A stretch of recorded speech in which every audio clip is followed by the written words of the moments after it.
A Course in Miracles was explained to me as spiritual mind training. There are centers and study groups all over the world, but the book itself is a self-study guide to a totally different way to see the world.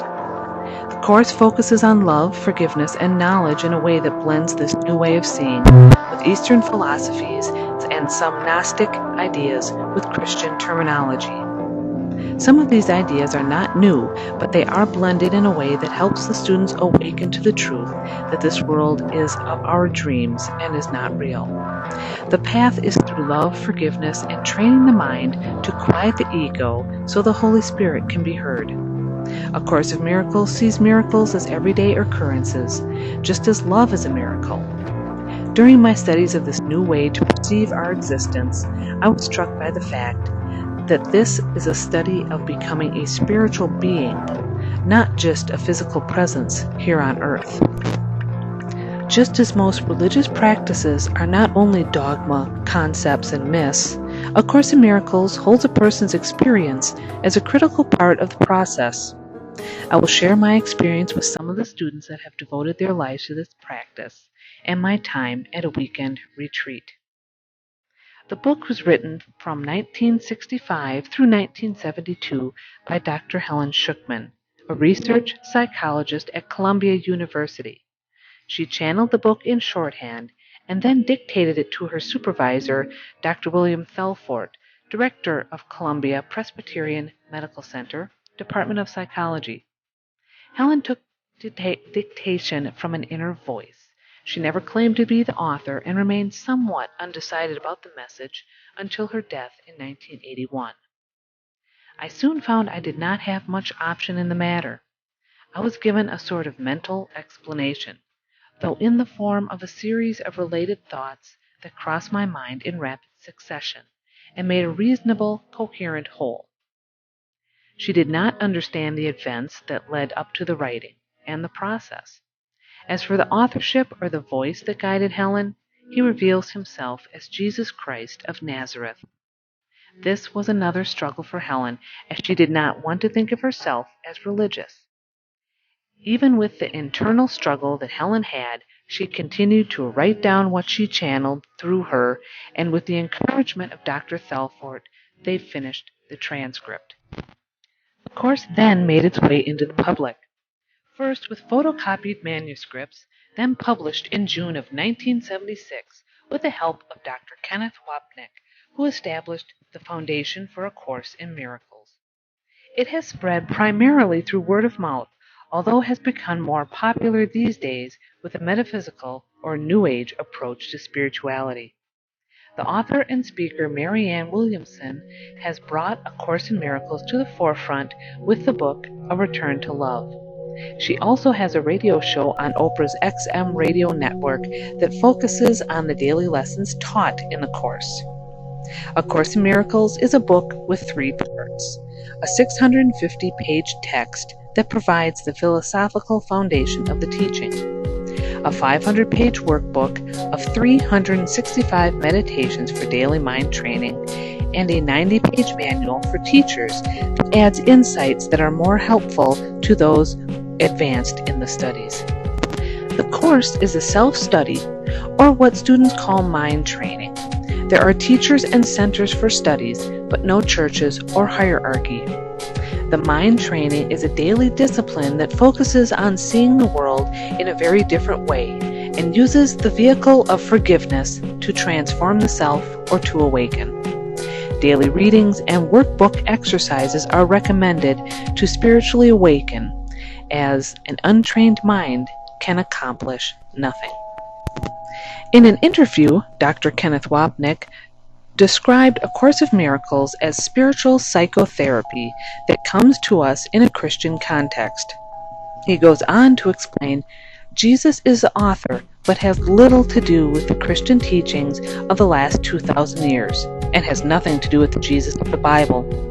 The principal message is forgiveness, and the way that we remember our identity as God's children, and to realize that in His eyes we are all one, is forgiveness. It's a self-study in the sense you don't need anyone outside, because Jesus or the Holy Spirit guides us day by day. Our lives in this world is seen as a classroom in which we learn the Holy Spirit's lessons of forgiveness. By undoing all of our feelings of inadequacy, guilt, and anxiety, which is what forgiveness brings about. And that the love of God, which is present in us all, is allowed to be remembered. Although A Course in Miracles uses Christian terminology, the God they know is not the God of Judeo-Christian religions. This Course teaches that we are already in unity with God, and always have been. God does not know separateness, nor does he know of this world which our egos have created. Jesus teaches in the Course that we have to understand a different concept of time to help understand this unity. Time is understood in a more metaphysical way, which is why the Course gets categorized as New Age thinking. It is explained that time lasted only an instant in our minds, but that it didn't affect eternity's timeline. This blip or tiny tick that is our perception of our lives here on earth is actually like a downward spiral from the solid line of eternity. Our egos tell us that we are on earth, separate from God and others, experiencing pain, guilt, and loneliness. Truth, according to the Course, is that heaven is unchanged, as its Son. The relationship between Creator and creation remains as unified as it always was. This is a very elementary explanation of time. Ken Wapnick has written a whole book on the subject entitled A Vast Illusion, Time According to A Course in Miracles, that explains this concept quite well. Along with a different concept of time in the Course, God does not have the human characteristics that the Judeo-Christians have portrayed in the Bible. He does not know separateness, so he doesn't see the sin of being separate from him as being real. This means that neither atonement nor punishment for sin of being separate is required. As it says in the Course, in order to understand the teaching learning plan of salvation, it is necessary to grasp the concept of time that the Course sets forth. Atonement corrects illusions, not truth. Therefore, it corrects what never was. Further, the plan for this correction was established and completed simultaneously.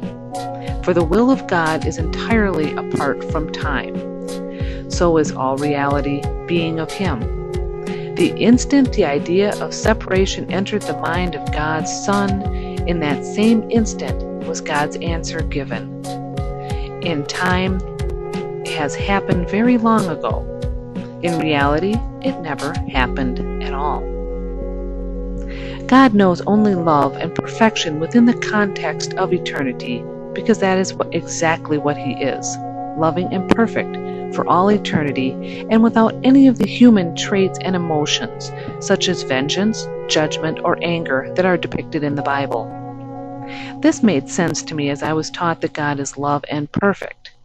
But if He is perfect, then why was I also taught that God is a jealous God that sanctions war and asks for human sacrifice of none other than His own Son to atone for sin?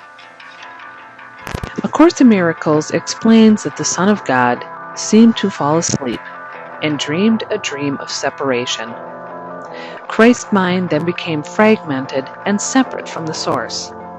The mind of the Son of God then split into insane segments at war with themselves. The separate fragments projected outside his mind and became a series of dreams or scripts that was the history of the physical universe.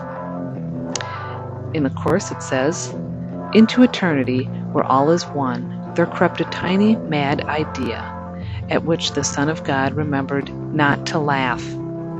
In his forgetting to laugh, did the thought become a serious idea, and possible of both accomplishment and real effects." Now the question that is most asked, and that I had, was how could the perfect Son of God have this crazy idea of separation, and how are we living in it if God has already corrected it? Well, Jesus answered this question himself in the Course, saying, "It is reasonable to ask how the mind could ever have made the ego. In fact, it is the best question you could ask. There is, however, no point in giving an answer in terms of the past, because the past does not matter, and history would not exist if the same errors were not repeated in the present. We could think about it this way.